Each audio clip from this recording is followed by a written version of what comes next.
Good evening again, or good day, depends on what time it is for you. It's evening here. This is Dr. Robert Guthrie, and we're back to continue our study of the Bible, and we're getting through the latter part of the Old Testament. And I talked to a friend earlier in the week, and he said he was going to be part of a small class group that was going to start Bible study of one of the New Testament books, which I had, the New Testament I covered initially, it's already in there. And they were planning to use the series that I had about that book. There were 4 segments about that book as kind of an intro to each session. And this is a great idea. If you all are in a situation where you're doing Bible study on any of the New Testament or Old Testament books, I've got all the New Testament done. I've got most of the Old Testament done. This is free and available for everybody. There's no money involved. There's no sign. Everybody just go in and look at it, download it if you want. It's all there free for everybody. It's kind of my service to the Lord to get His word out. So if you want to use it for your classes, and they're only about 18 to 23 minutes. Most of them are in the 20 to 23 minute range. It's a nice introduction. If you're doing like a 90-minute class, it's a good introduction. You all can discuss it. But it's designed to do that and be useful by everybody. So I just thought I'd throw that in. Now we're going to talk about the Babylonian exile. And we're going to do various segments of it. If you think about it, the Babylonian conquest, at the time they happened, were terrible events. There were 2 different conquests, 597, 586. I may have the years wrong by a year or 2. It doesn't matter. They were terrible at the time. The Jerusalem was leveled in the second one. They basically burned it all down, knocked over all the walls, destroyed the temple the first time. They took all the nobility and the artisans and all the capable people off in exile in 2 stages. They wiped out the monarchy, et cetera, et cetera. So you would think this would be a devastating, crushing defeat that would really basically crush the culture, and it didn't. It was a curative event. And that's important to understand in God's plan. And this is a long, painful plan. It was a curative event. It broke them of these bad habits, and it allowed them, in the time in Babylon, which ran a long time, to reform the Yahweh or the God faith in its own way, and position it in a situation to evolve to Christianity 500 years later. And this all comes out of the Babylonian exile. So it was one of those catastrophic events that worked out great. Events often produce the exact opposite that you think. If you were alive in December 7th of 1941, you would have thought Pearl Harbor was the biggest disaster that ever happened. The real disaster in the end was for the Japanese. They won a tactical victory. They get so enraged, the American public, that we thrashed them. So by doing this nasty surprise attack victory, they got thrashed, and their whole culture was changed. So things often work out completely differently than what you expect in the time. So the Babylonian exile happens. It's devastating. Like I said, they leveled the walls of Jerusalem. They burned the thing down. They took all the capable people out. They eliminated the monarchy. But it did some better things. In this class, we've talked about the 700-year war. When the Hebrews got to the Holy Land and settled in and started having an agricultural community instead of out running around the desert, they began to be corrupted very rapidly by the fertility gods typical of the Middle East. Baal and Ashtart were the 2, and there were other ones. And so they would adopt the rituals of the sacrifice, and they had all these appealing things. They had sacred prostitution in the fertility cults. They had child sacrifice, which has never been allowed in the Yahweh faith, but it was part of that. And this corruption went on, off and on, up and down, back and forth, for the 700 years. They had idols in the temple lots of times. Certain reformers tried to stop it from prophetic things, Amos and Hosea and people like that. Certain kings tried to stop it. Hezekiah and good King Josiah tried to stop it and clean it out, and it just persisted. And it's documented by the Israeli archaeologists. Israelis do very good archaeology. They have found in the homes they can identify the classic Hebrew structure, the 4-room house.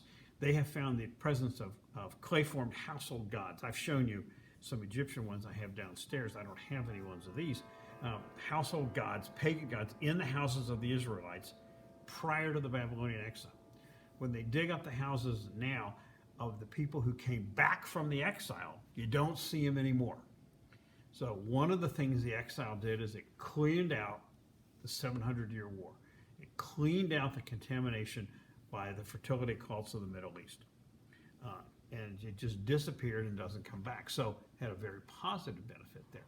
The second thing is it allowed the Hebrew people to become Jewish. Now, because Jewish is a religious term. Hebrew is an ethnic term. You may notice I usually used Hebrew all along because it describes the ethnic group. So when they come back from exile, which they trickle in over a 100-year period, during that 150 years in exile, they were able to codify their belief system, to codify what it meant to be Jewish. And we're going to talk about that in a minute. But what they did, they were able to get the writings and the oral traditions that they had and get them organized in a format that could be passed on in written form to their descendants, to their contemporaries, to their descendants, and all the way down to us. So this is when all this is put together. The histories are put together probably early in the Babylonian exile. And this exile goes on significantly for about 150 years. Probably early. Now, no one knows any of these details as to when this happened and who these and how it happened and all that, but it happened. And so as the community, the political leaders were destroyed by the exile. So the community leaders that survived were the priests. They were known in the community. They were hereditary from descendants from Aaron, Moses' brother, and they were hereditary priests, and they had the most position in the exile community. They were only people with any real position in the exile community. They weren't military, they weren't political, so they weren't any threat to the Babylonians. They were the glue that held the Hebrew community together and turned it into Jewish. So they do a whole bunch of things. They codify the history of the Hebrew people. So the Deuteronomic history, which starts with Joshua and ends at 2 Kings, Joshua, Judges, 1st and 2nd Samuel, 1st and 2nd Kings is a unified history, same tone. That gets compiled probably early on in this past down, and we read it now, a couple thousand years later.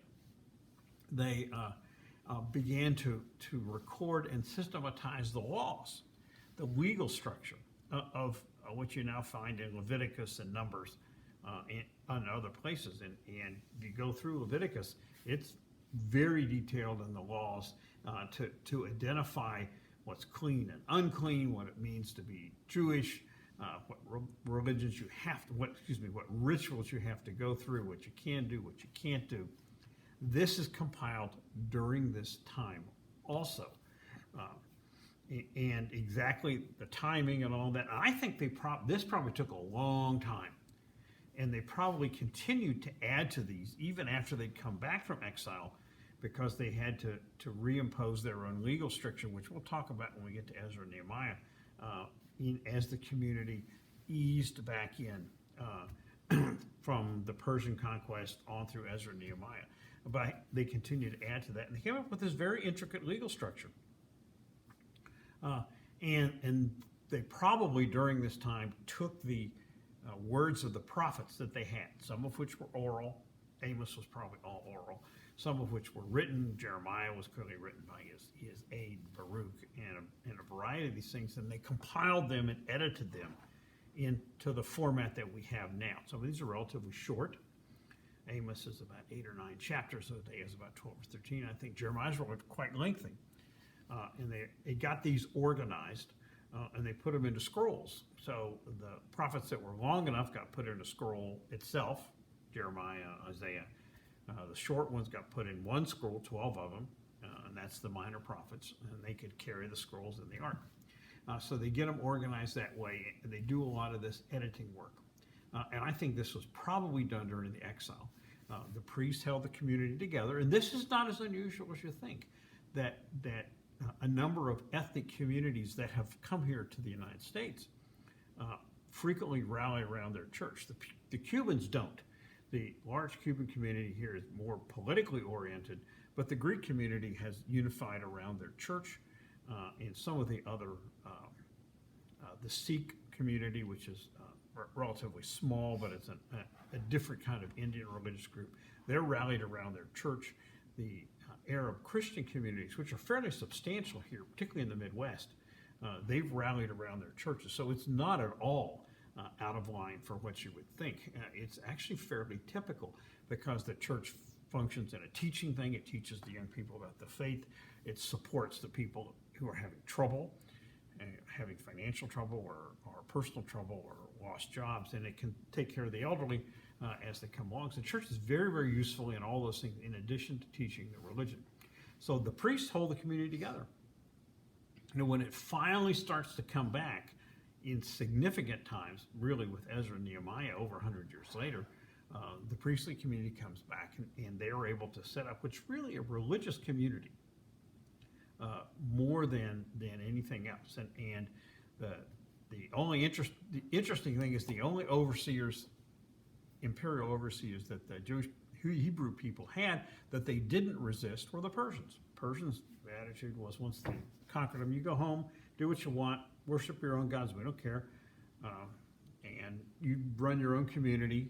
We'll take care of the external, and you just stay loyal, and it'll be fine. And it worked. It worked really well. And so that's the evolution that's happening. So this Babylonian exile was more important. It was punishing, yes, but the punishment was extremely therapeutic and changed them and got them ready to evolve into Christianity 500 years later. So we're going to talk about a specific, and you see a wide variety of things emerge. You've got the comprehensive text that we talked about, the writings, the historical writings, the prophetic writings.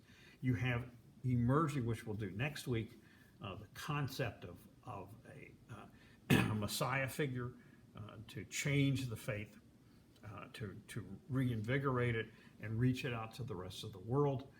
And you'll see those texts, and we'll talk about them later. One of the more interesting things, which we're going to talk about specifically today, is the blending of the early history text. And this is a one that most of the people in our class understand. In certain parts of the religious community here in the U.S. and around the world, people don't understand it. But scientific study of the scriptures started in Germany about 1850. That's quite a while ago. We're heading toward 200 years. And they were able to figure out that there are multiple sources of information in the early Jewish texts blended together.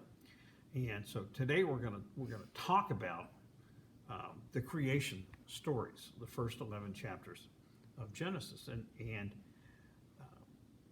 these are beautifully written, okay, and they are just beautifully written, even in translation. What we're reading is probably a translation of a translation. Most of the really, really ancient texts of the Old Testament are from Christian scriptures, the Codex Sinaiticus, and which I have seen in the British Museum, and the Codex Vatican Codex, which is I've not seen it's in the Vatican, because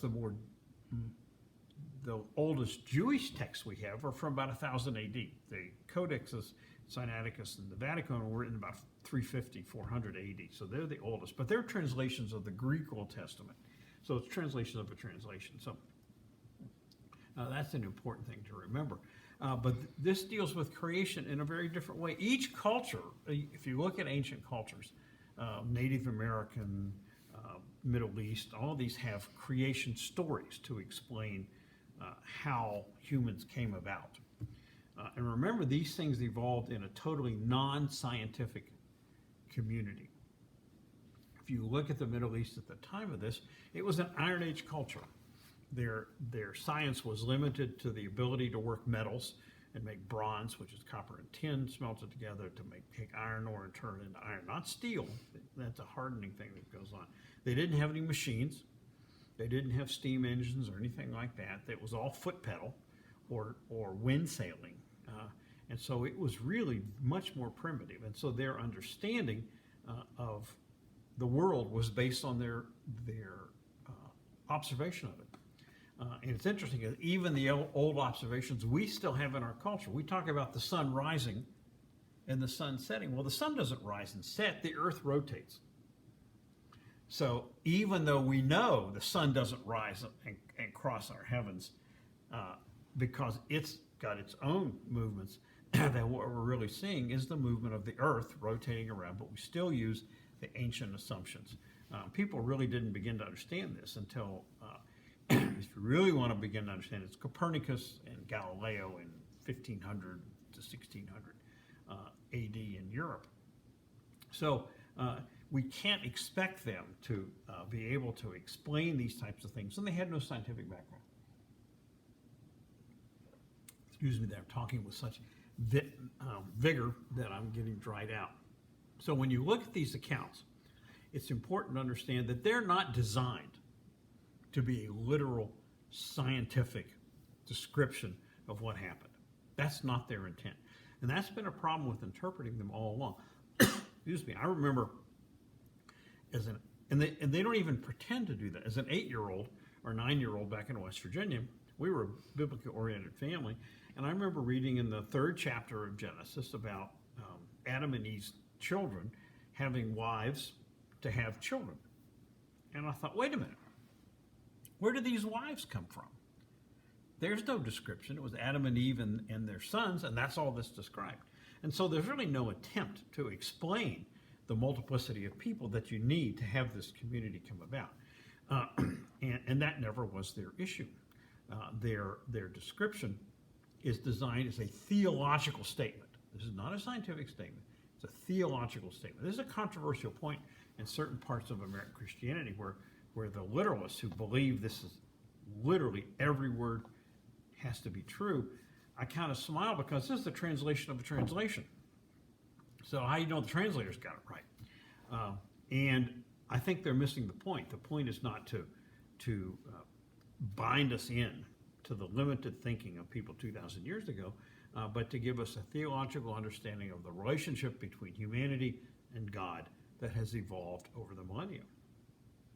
And that's the point to understand. This is a different creation story than many of the Middle Eastern creation stories. You know, most cultures have their own creation story, and I have not studied them. I don't have the time and energy to do that, or the interest.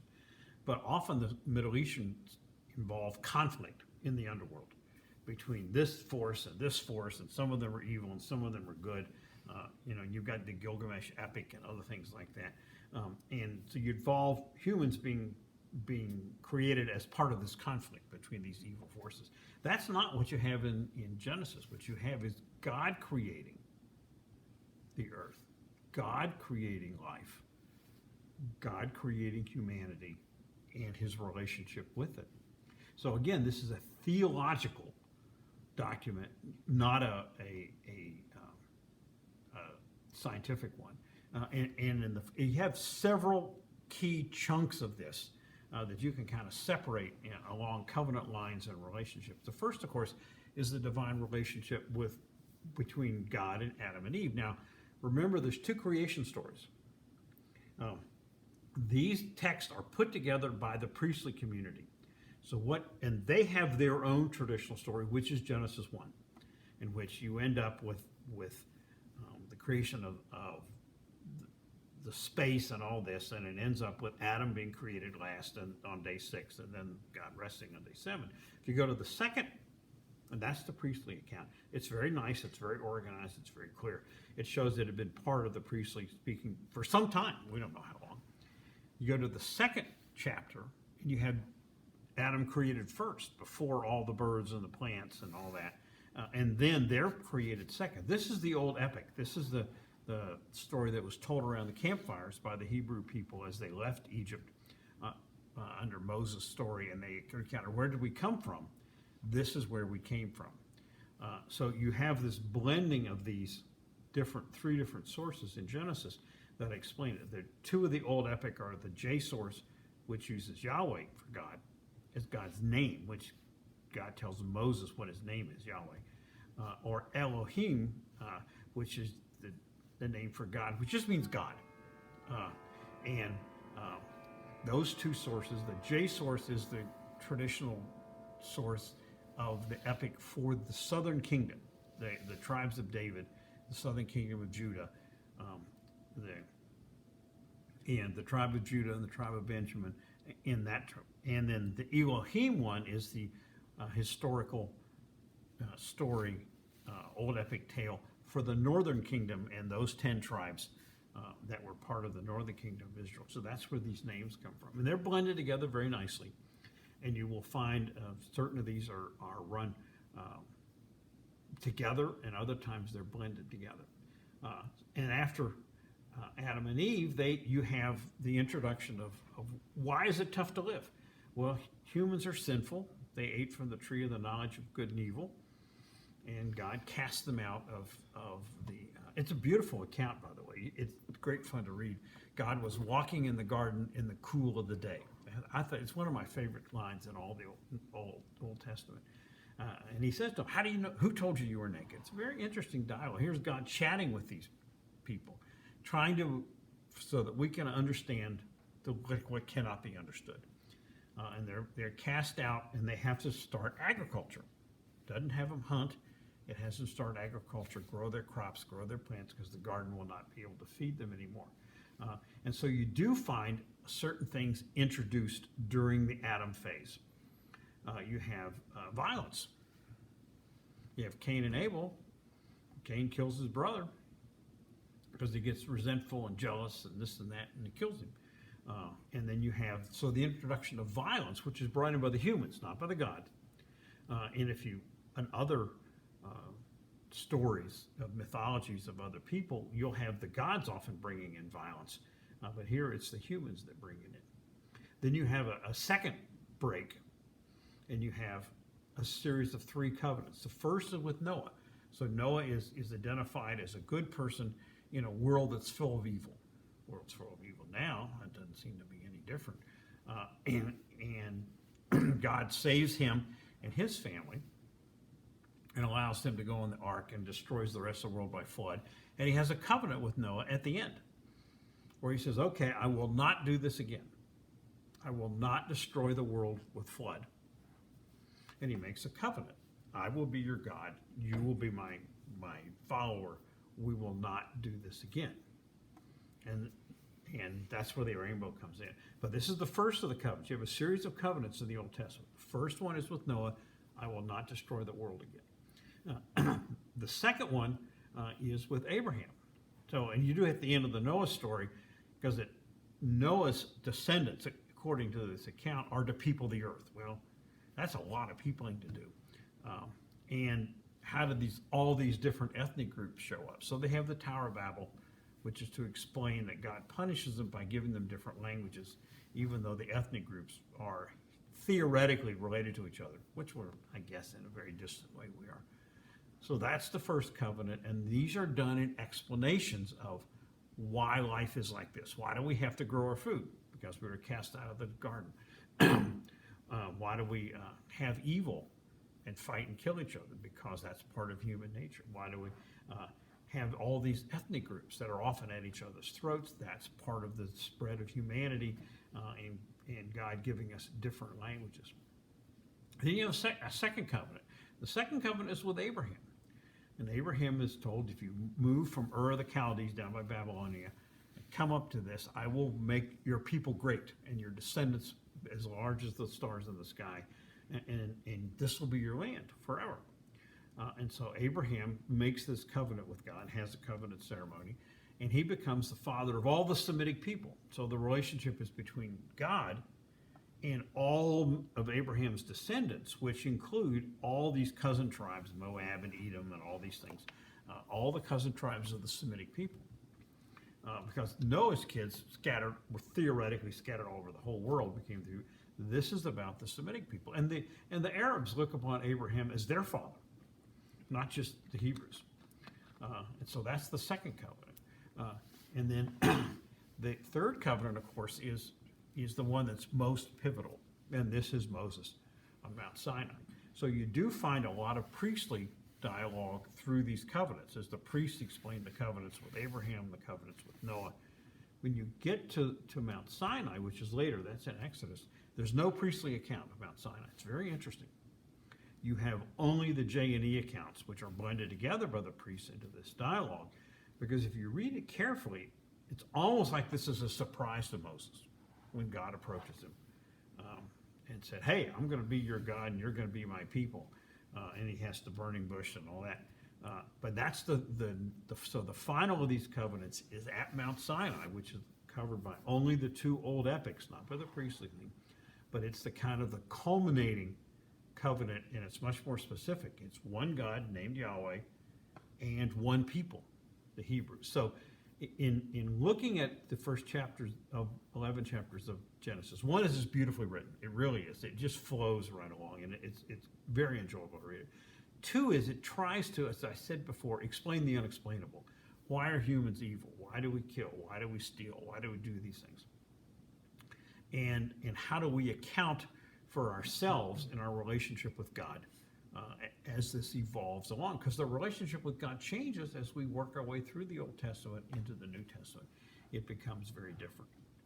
So I think this is a masterpiece. I think it's wonderful. I think it's beautifully drawn. It's not meant to be scientific. It's not meant to be absolutely that you can go back to count it back. Somebody did it and said it was such and such a day in 404 BC. That's not what this was intended. This was intended to explain the unexplainable, to bring in some understanding here. This is not a scientific document. And there was a recent story about a pharmacist up in the upper Midwest who was such a literalist, which I'm not. Everybody who knows me knows I am not a literalist. This is God's inspired word, to use Martin Luther's term for the Testament, inspired word. And he believed that we had a flat earth, we have a firmament, that the stars are attached to the firmament, that there's water outside there, that the sun rotates around earth. And he took it so literally, he threw out the vaccine and got himself busted and all that. So it's unfortunate that when people are so narrow in this, that they don't understand that God can speak in complex ways, because many of the things Jesus said were complex parables also. The Good Samaritan and other things like that. They're very complex parables about loving your neighbor and stuff. So this is beautifully written. It's an explanation, and it really is a theological document, the creation of man, God's image, God, which is unusual. None of the other creation stories use that phrase, in man's image. Then a series of covenants, as the covenant focuses down on Moses and the covenant community. So that wraps up that part. I love this part of Genesis, I really do, but I'm not a literalist on it. But you all know that anyway. What we're going to do next time, which is probably the most important thing to come out of the Babylonian exile, is a fundamental change in theology which sets up Christianity. So the reading for next time is the second part of Isaiah. Isaiah chapters 40 to 55. This is the most important reading in the Old Testament, in my opinion. I'm allowed to have opinions. Because this is the suffering servant. This is the prediction of the Messiah. So what happens as they're in this exile in Babylonia, they recognize that if there is this one God, that he will reach out to them to save them from their iniquities and send a Messiah, a Savior. So this is when this appears as an understanding. But it also means if there's only one God, this is the God for everybody.